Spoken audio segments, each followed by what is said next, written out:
Now, before we get on with the rest of the program, I want to beg your indulgence for just a brief personal moment. My dad's brother, my dad, by the way, would be 100 years old today, February 26th, would be 100 years old today. His brother Manley, 3 years younger, would have been 97 very soon, passed away last week, and the funeral was Saturday in his town of Chester, Illinois. Chester, Illinois is about halfway between St. Louis and Cape Girardeau, and it has a population of about 8,500 people, 9,000 people.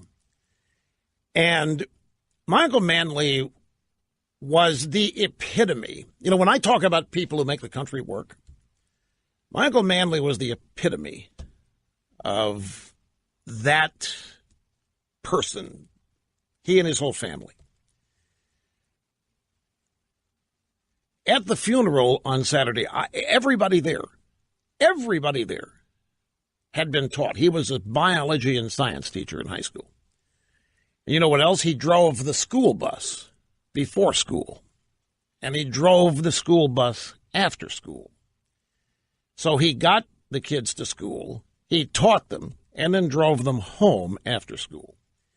As such, he was at the root level involved in shaping Chester, Illinois, by teaching everybody that lived there. Well, everybody, I'm exaggerating some, but by teaching a considerable number of people over the years that he lived and taught there. And everybody loved him, apparently. I was so struck by all of the great and wonderful things that people had to say about my Uncle Manley. He was the last thing he was a personality type of notice me. He did nothing for notoriety. He did nothing that was oriented toward getting noticed. He never talked about what he did, other than to describe what his job was. He'd sit down and talk, but he never told stories out of school, and he never talked about himself. And he's from a generation that didn't. You know, the World War II generation. He knew who he was. You know, many people never learn who they are. Many people spend their lives trying to become something they're not. Many people not comfortable in their own skin. They live their lives trying to be what they think others expect them to be. But he knew who he was, and he lived it happily. Now, I'm sure he was mad, but I never remember seeing him mad. And he was always supportive. He was constantly smiling. Just a happy-go-lucky guy. Was not like many in the family. He was not loudly politically inclined. He was politically involved, but he was not a loud participant in it. I just saw somebody always smiling, always supportive, always attentive, always helpful, always interested in everybody else. As I say, he was embodied that group of people who I describe as those who make the country work, high ideals, then they attempt to live them, not seeking fame, not seeking notoriety, not striving to be noticed. And if they weren't there doing what they do, he and millions of others, the country would be in great trouble. He was loyal to his kids to a fault. My cousin Dan, we all wanted to be Dan growing up. Dan went to West Point. Dan's, 4 or 5 years older than I am, 3 or 4. His brother John ditto. We always wanted to be Dan. Dan goes to West Point. Anyway, Dan is doing a bit of a eulogy on Saturday, describing Manley's loyalty.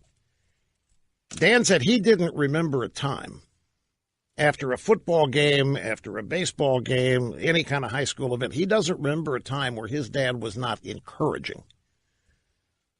Something went wrong, it was always the stupid coach's fault. Or it was the game plan that was made. You, son, excelled. You did your best. You did great. You can't help it if the coach messed up. You can't help it if it was not to blame the coach. It was to constantly lift up his son. And he did it with all of his kids. But the impact, a town of 8,500 people, there are probably more tombstones in the cemetery than there are people alive. It was And he touched so many of them at the root level. Kids in school, shaping them, getting to know them, treating them like his own kids were treated. And it was really a great day. And I'm mentioning this primarily to let you know who Manley was, but to also thank everybody that was at the funeral who came up to me and just sang his praises.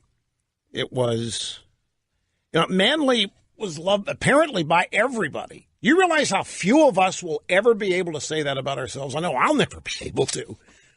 He was loved by everybody. My mother was one of those kind. He was loved by everybody that knew him. I will never be able to say that, and neither will a whole lot of people. Not that it should be something everybody should have said about them, but it's still rare. I was really struck by how many people, and it was overflowing. They had to use a satellite. The church wasn't big enough. They had to use a satellite location for it, and everybody there. And I'm looking at people my age, from 66, and these people are walking up 70 years. Yeah. Manley taught me all about biology. It was really heartwarming, and I just wanted to share a brief moment here and tell you about it. My dad's younger brother by 3 years, and the brother that looked most like my dad, incidentally. Not that that's... Yeah, Manley. Manley Limbaugh. But I can't emphasize enough how unaffected he was by external pressures to be something or somebody that he wasn't. He knew who he was, and he was content with it, and raising his family and putting them first was it for him. And that's where he derived his satisfaction and his happiness. And he did a great job with them. It's the one that I've always said, that life keeps getting better. Every time I get older, every year I get older, I like it better. I've always wanted to be older. But the one downside to getting older is that people begin to pass away. So there are downsides to it as well.